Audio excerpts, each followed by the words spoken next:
Pleasure to introduce Reverend Mark Thomas. Mark was brought up in a family deeply involved in the United Methodist Church, yet in his childhood neighborhood in Rockford, Illinois, he found delight in discovering diverse spiritual beliefs with friends from Christian Science and Jewish faiths. Mark has served in many and varied occupations, from outdoor recreation, campus management, town and county government executive positions, Western New York State Parks Director, retiring from his office in Niagara Falls, and currently serves as an instructor at the University of Illinois, teaching parks management graduate courses. During all this, Mark continued to deepen his spiritual practices through transcendental meditation and studies of Vedic, Taoist, Buddhist, and Christian mystical teachings. And he continues now as a teacher and pastor of Fellowships of the Spirit School of Spiritual Healing and Prophecy, which he and his wife Elaine, along with Joseph and Patricia Panabianco, founded in 1988. His understanding of the transformations experienced during meditation and spiritual practices has brought consolation, comfort, and torment, yes, to many students, thank you, Mark, so they may discover a greater awareness of their potential. So once again, a really great storyteller, Mark Thomas. Thank you, Jane. You're most welcome. Tonight I'm filling in for Charlie Emmons, and we should put a stone in for Charlie and Penelope as well. Before that goes to the lake. They'll be returning here now. We are hearing they're coming this summer, so that's really great. But Charlie was going to be a speaker this evening, but I had told him I would fill in if need be. And we're doing a series this year of talks on what we're calling our spiritualist ancestors. And we've had two of them already. First one was Andrew Jackson Davis, and that was done by Reverend John Hepner, one of our faculty from the school, our school. And then the second one was by Irene Lavin on Reverend Edith Sandy Wendling, who was Elaine's teacher, and as Jane referenced earlier. And Irene and Elaine went through the seminary in Buffalo together, and so they had firsthand experience of Reverend Wendling and her work. And so that was the second of the series. And the third one I chose to do on Reverend Elaine Ferris Thomas, a subject I know a little bit about. So I'd like to share with you some things. Many of you knew Elaine, but there's some other things about Elaine's background, her biography, as well as her journey, I'll put it that way, through life, that I'd like to share with you this evening, because I think it's relevant to understanding her level of commitment to spiritualism and the mission that she took with her right up into hospice time frame before she was out of here. And so I'll begin with the fact that Elaine was born in 1949, 4 years after the Holocaust, to a Jewish family in Brooklyn, New York. And people think, oh, that was so long ago and really no big deal. Well, it was a really big deal. The Jewish community was reeling coming out of World War II. They didn't trust our own government because our own government had looked the other way too long. They didn't trust the British government because they'd looked the other way. They didn't trust the Roman Catholics because they had done a lot of things looking the other way. Big institutions, religious and secular, had sold them down the river at a time when people knew they were being the subject of genocide and torture and slavery as well. And the people of the world outside of Judaism did not trust other folk, and they had good reason to not trust. So Elaine was born into a Jewish family in Brooklyn, as I said, and at that time, their last name was not Ferris. That was, everybody knew her as Elaine Ferris Thomas. That was an acquired name. It was a name they took on because her birth name was Falkowitz, which was a very Jewish-sounding name. They lived in an area of Brooklyn which had a very significant Jewish population, but when her dad tried to find work, with a Jewish last name, it was very difficult. Now, this is the United States, 1940s and 50s. Eventually, after they're changing their name, he was able to get a job working for New York State, and they moved to Buffalo. And he had a good job with New York State, and so they reestablished themselves in a community outside of a fairly significant Jewish community where they had a lot of relatives as well. It was a very bold move by my in-laws at that time with a young daughter and infant son. Interestingly enough, they became founders of a Reformed Jewish temple in Buffalo, Temple Beth Am. And the impact, though, some of the things, the discrimination that was on a personal level affected Elaine significantly, and a couple of incidents she used to talk about affected her significantly as a child, because coming out of Brooklyn, they had a Jewish family, so that there was and Jewish relatives, not only relatives but neighbors. So there was a Jewish community they were very tied into. But at Buffalo, they were all on their own pretty much. So one of the things that she would tell a story about was that she'd had she was in grade school, she was young, and they had a birthday, her parents were doing a birthday party for her, invited her schoolmates. None of them came, and nobody communicated that they weren't coming. And when her mom asked around, they said, because you're Jewish and we won't let our children go to your home. This is Buffalo. This is in the 1950s.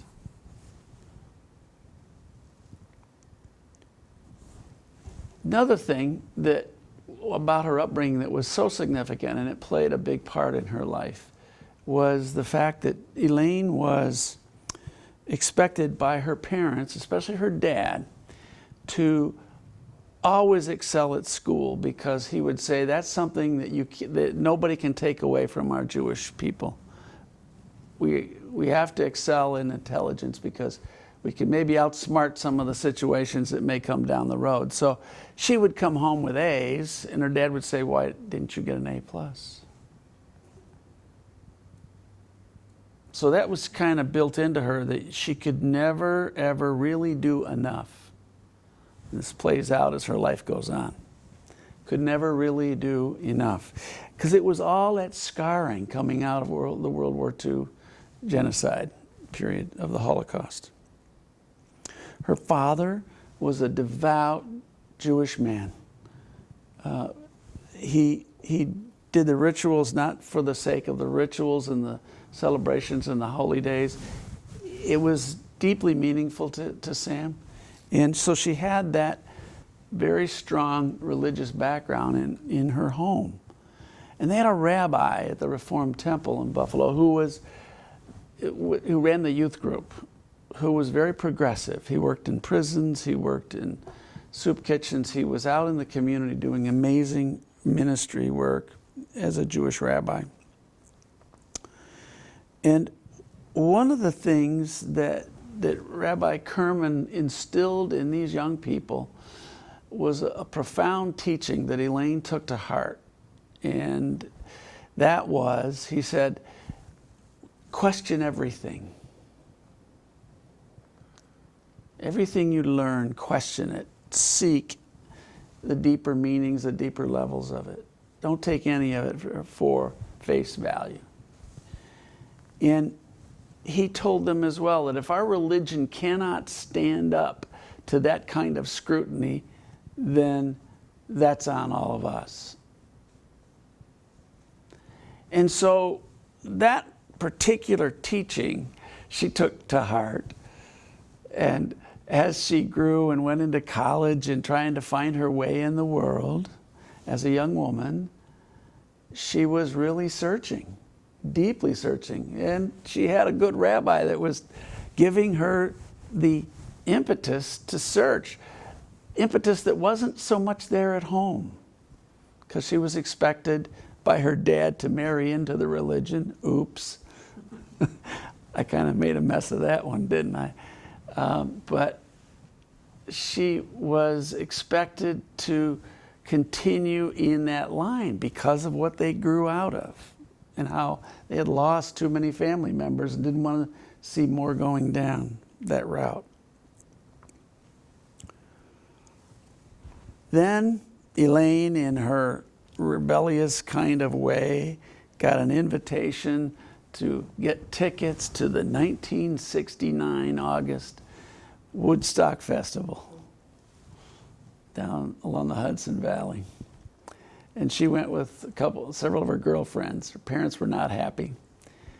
But they went and they got down there, and one of the mothers had a huge, like a military tent. And so she was the house mom and kind of the mother hen that made sure all these young women were going to be okay. So she was able to get word back to her parents of what the situation was when she got there, and that she was okay. But that was a profound experience for Elaine because it got her through some of what she had grown up with. And that was this. Melanie, one of the great entertainers at Woodstock, at like 3 o'clock in the morning she was on performing. And she had everybody light a light, like a candle or a match or whatever they had, a lighter, and on the count of 3, and the whole hillside lit up. Like high noon. That's what Elaine described it as. And that moment changed Elaine forever. She said, one person can make a difference. Excuse me? That was a pivotal moment in Elaine's life. People just thought it was an evening in a rock concert, but it was a big deal to her. That fall, she went home, dropped out of school. Parents are going, what? You want to do what? And she said, I'm going to Tucson, Arizona, where I have some friends, and I'm going to hang out with them and see if I can find work or school or find my way. I need to do something different. This was coming out of that Woodstock experience. Well, she was there about 4 months, and she said, well, I'm not finding anything coming together here, so I think I'll go back home and to Buffalo. And so she got a standby ticket back when they had these standby tickets. And she said, if I can get on that plane, I'm going home. And she did. She got on that plane, and she got off the plane in below zero weather in Buffalo. And she said, what in God's name am I doing back here? But her parents picked her up. She went home, and then she reconnected with her roommate she'd had for a couple of years. And her roommate said, I just had this amazing reading with this woman named Edith Sandy Wendling. She told me everything about my life, gave me some good direction. She said it was one of the most remarkable experiences I have ever had. And Elaine says, where do I get a hold of her? I need to talk to this lady because I'm searching, and I don't know. I had that Woodstock experience, but I need to know what the next steps are here. Something's not falling together. So she got a call in. The Reverend Wendling got an appointment, and she too had one of those readings that knocked her socks off. It was like, holy mackerel, this lady could really dial in. And in the middle of the reading, the woman said, and you have these capabilities that I have. You just haven't developed them. And Elaine said, well, how do I develop them? And she said, well, class, of course. And Elaine says, class, of course, where? I've been to college classes.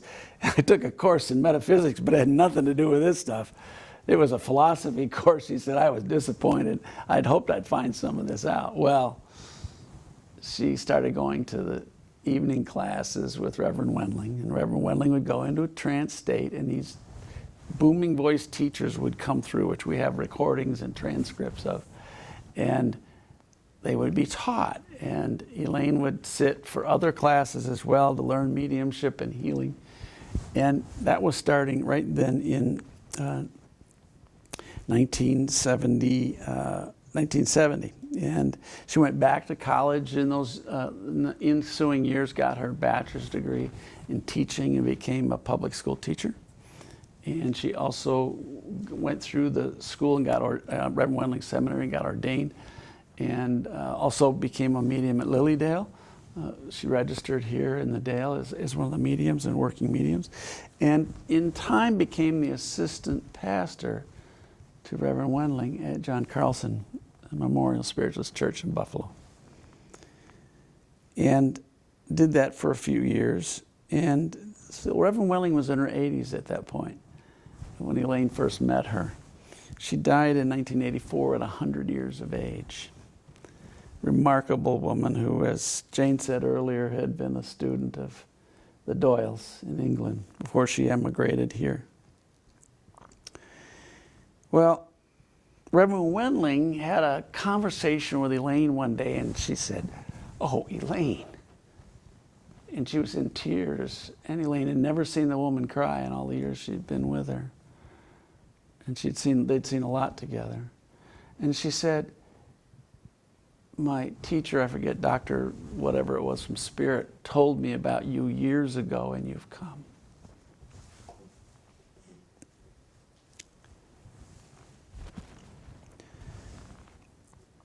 Elaine had other plans. Other plans. In 1981, after years working as assistant pastor at the church, she told Reverend Wendling, "I need to go off on my own and leave the position." She at the same time left her public school teaching position, much to the chagrin of her parents once again, and decided she was going to go off and develop her own teaching style and her own work and find a different population of learners who wanted to learn to develop spiritual healing and mediumship, but not in a church context. Gutsy move, really gutsy, and very difficult, very challenging. And she was not, a year into that move, she was not succeeding financially. She was struggling mightily, trying to put things together. By the time I met her in 1982, she was right at the edge of deciding, well, maybe I need to go back to doing what I was doing because this isn't really coming together as well. She loved the work, but the financial viability of it was tough. It was really tough. So we were married. We met in 82 and started dating, and then were married later that year. And we had conversations during that period of time. And I asked her questions like, "So you've gone through collegiate training and education, and you've learned learning methods. I've had some of that too, going through college. How long did it take you to develop this capability that you have?" Well, she said, "I was with Reverend Wendling about 13 years. I said, "That's too long. Those methods are too old. Way too old. In today's world, things are moving way too fast to have people just sitting around in seance rooms trying to get stuff through osmosis, which was the predominant way the teaching was conducted, and that maybe you would get there." And the attitude in spiritualism at the time was mediums are born, they're not taught. They're born. You either have it or you don't. And that was a very damaging belief system, a way of approaching mediumship that kept mediumship a very small pool of people who became, in many cases, very arrogant about their capabilities. Not all, but many did. The other conversation that happened during that time, I had met Reverend Wendling. She was aging. She was 99 years old at the time I met her. And she invited Elaine and I over for tea. Being British, you gotta go for tea. So we went for tea, and Reverend Wendling, we no more than got in the door, and her daughter Myrtle, who lived with her and took care of her, dismissed Elaine, and Reverend Wendling dismissed Myrtle and Elaine to the kitchen to make tea and said, "Young man, you come with me into the living room." There was not an ask, it was an order. The lady was this tall. She wasn't even 5 feet tall, but they put dynamite in small packages sometimes. And she was that. So I sat down with her in the living room, and she had these steel gray blue eyes that would just kind of like go right through you. And I didn't go there looking for a reading or a message, but boy, did I get one. She said, "Young man, you're going to have to help her with the work she's doing." I said, "Okay." She said, "No, I don't think you understand. You have a lot of work to do with her to help do the work she wants to do. And it's important work, and you need to focus on that." I said, "What else could I say?" "Yes, ma'am." and other things in the conversation went on. But I got told. I didn't get asked. I got told. And I said yes. And so Elaine and I started down a road of trying to figure out how we could put some more modern learning systems together that would allow people to progress with this healing work, whether it's verbal healing, as we call it, or mediumship, or whatever you want to call that, and laying on of hands, all that kind of, those kind of things. So we started studying for the next 5 years. It took 5 years of us investigating various modalities. And in 1987, we started with our first, what we now call spiritual insight training, in our living room in Lilydale. It was a modeling-based program. And the methods we still use today. And we advertised it as a experiment. Y'all come. Anybody wants to come and learn. And so we went through the teachings, and on Saturday, we started on Friday evening, as we have, and on Saturday evening, she and I were looking at each other at dinner time going, "Oh my gosh, it's really working. These people are giving messages and doing healings on each other." One woman that was there that weekend, when they were doing the healings, she had come there with severe MS, with the brace hold kind, staying upright, and she stopped needing them that day. And the rest of her life, she never needed them again. It was like, whoa, didn't see that one coming. And people were giving messages to each other, and they were accurate, and people were blown away, and we were equally, I think, blown away too. We had a concept we thought could work, but we didn't know how well that was going to work, and we're still doing it these many years later. One of the most critical aspects to moving people in a culture that doesn't accept these kinds of gifts of the Spirit, and it's acculturated out of people. Children, as Elaine said, when I was a school teacher, my children had these things still connected. And as they grew up through the grades, we were reinforcing all of the cognitive, intellectual stuff, and anything that was intuitive or spirit related or whatever, children were told, "Don't talk about that.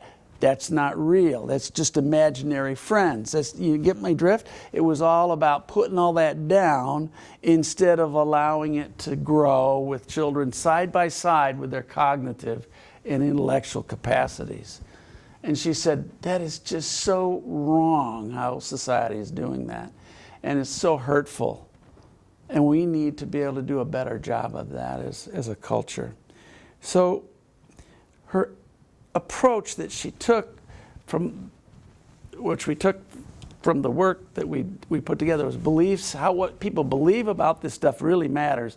It was an old saying by Tony Robbins taught us years ago when we were studying NLP with him, was whether you believe you can or you believe you can't, you're right.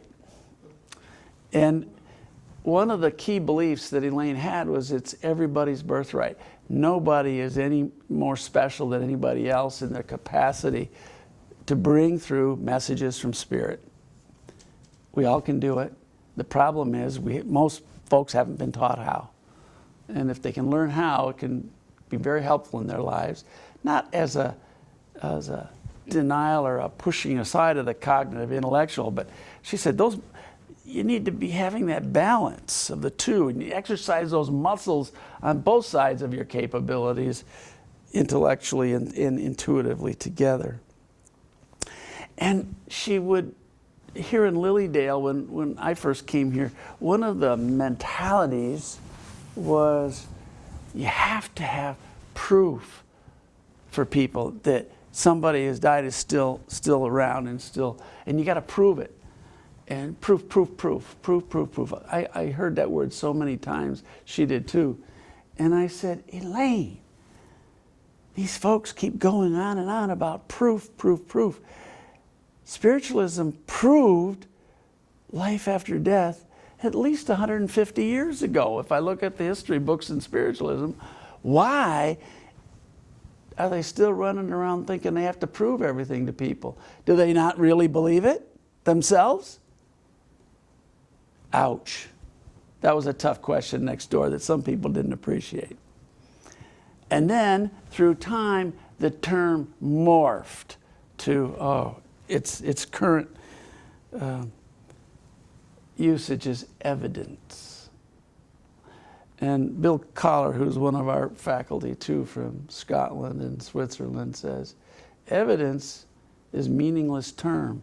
It's only evidence if you say it's evidence.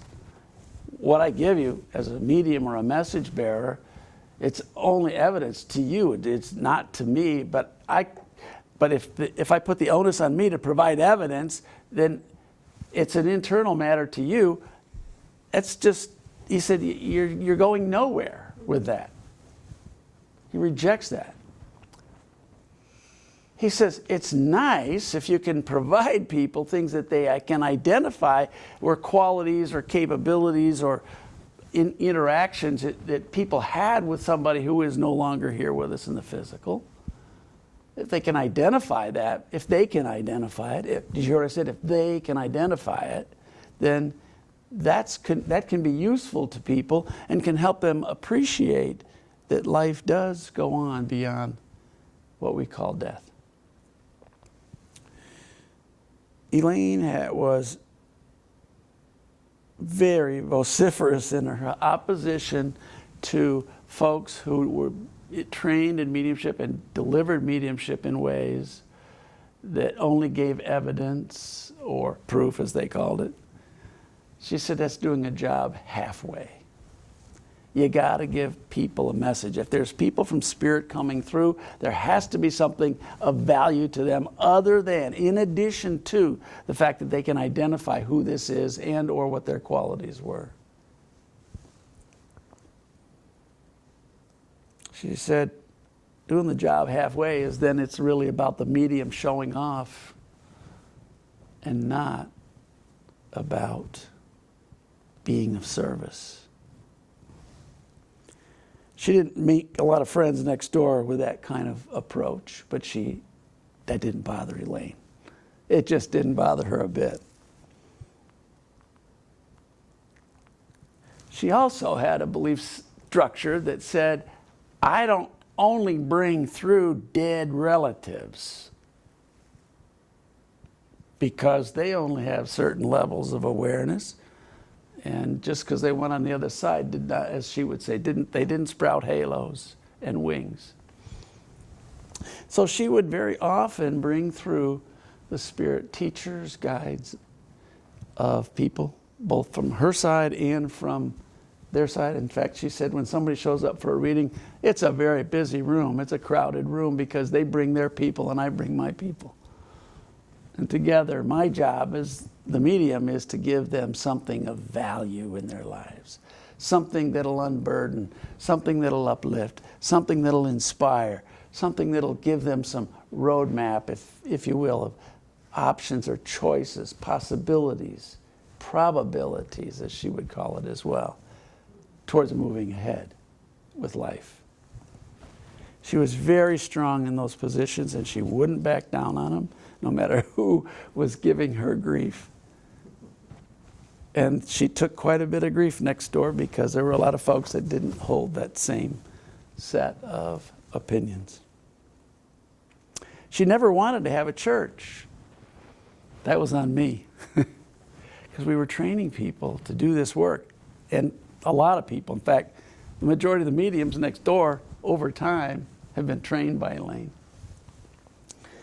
And she said, I don't want anything to do with the church. I left the church. I left Reverend Wendling and the church. I don't want anything to do with church again. I said, Elaine, you're going to have to do something because you're training all these people and there's laws on the books in most states which make the practice of doing readings illegal. And you can be fined and or jailed for it. And she said, I know that's true.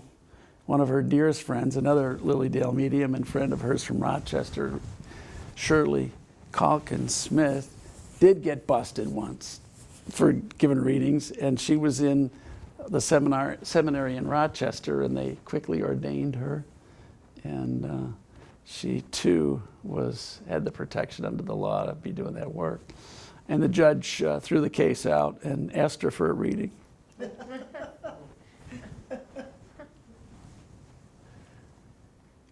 But it's not a laughing matter. There are still what they call fortune-telling laws on the books in most states. So what most people are doing out there today, if they don't have the protection of doing it under religious auspices, they're breaking laws. So having an organized church, part of spiritualism, where these are acceptable practices, and you can ordain people as ministers, gave our graduates the protection under the law to do this work. I told her, Elaine, it's a moral obligation to not set people up for breaking laws that shouldn't even be on the books anymore. So here we are. Elaine said all of this work has to be about healing, or what is it really going to be about?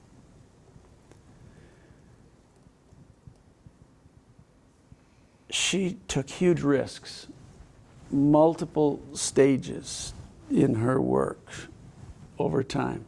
Some of those risks were ones I've articulated. One of the biggest risks was when we moved from Lilydale, where we started the programs, and we moved out here to this facility. The people of this community tried to prevent us from buying this building and operating this church here, and we had to take them to the state Supreme Court just to do that. And there went all of the down payment money the church had raised to buy this building. The discrimination against spiritualists is real. All they have to do is step out of line and they'll know about it. Chautauqua Institution.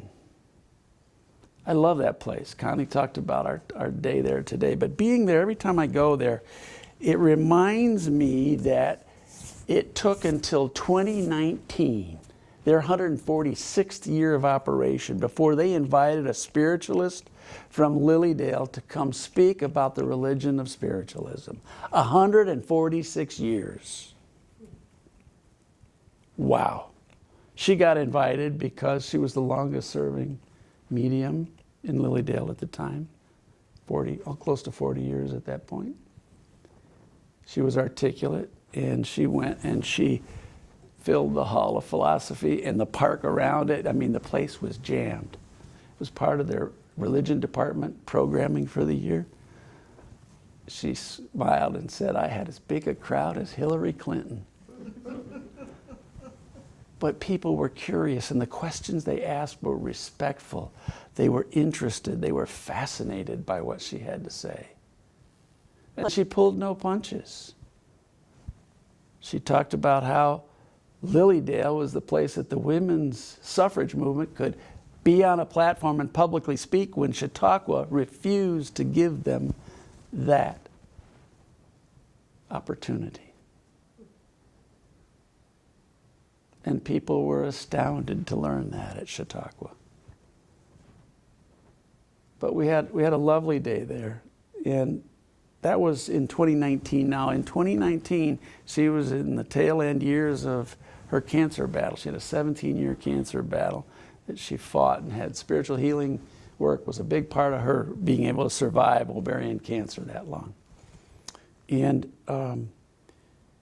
2019, cancer had grown into her spine, and the only treatment available was radiation. So the woman was walking around in pain every day, all day long, and the only thing that could get her to sleep at night was medical marijuana. And she got through that and lived until early 2023. hospice year. The last 11 days she was in hospice, and she invited into our home key people that she needed to wrap things up with, and one of them was Angie Apt, who has taken over her teaching responsibility, and she was handing the baton off to Angie.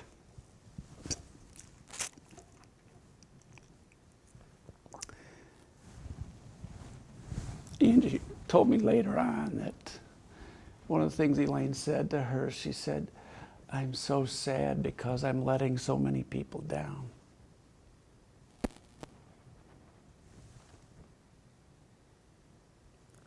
And then she said, almost as if she brought her father's words forward, "I haven't done enough."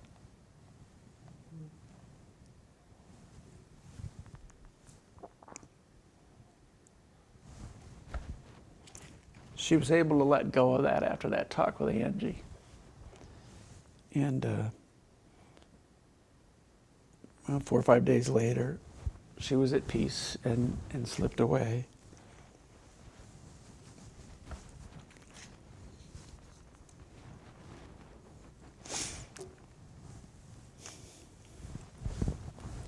I am biased,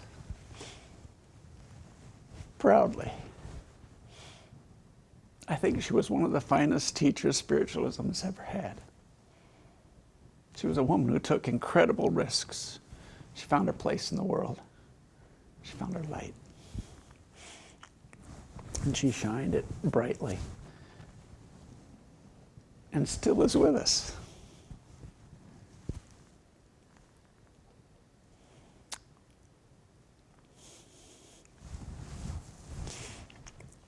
The conclusion for me is, well done, good and faithful servant. Very well done. Thank you. The emotion of this, I was afraid would come up. It's close to the heart for me. And I feel so grateful that we have this space here, that if she hadn't made those sacrifices, she hadn't made that commitment, the things that we've been able to do, the lives we've touched, and all the lives that have been touched in circles going out all over this country, North America included, Canada and beyond, Europe too, wouldn't have happened if she hadn't made those decisions and continued the work of Reverend Wendling and the lineage of the Doyles, and did it in a way that was with honor and dignity. And she certainly did it forcefully, but she stayed true to the mission and the philosophy of spiritualism that she had been taught through that lineage. And we continue that today. And I'm very excited about the opportunity to be able to continue to do that with all the people that are engaged with the fellowship. So thank you all for putting up with my story tonight. And so we've now got this piece of the series done, and we have several more scheduled for this year that are coming on our ancestors of spiritualism. So thank you all for bearing with me this evening as I laid out a little deeper understanding of my wife and her life's work and what that means to us here. Thank you.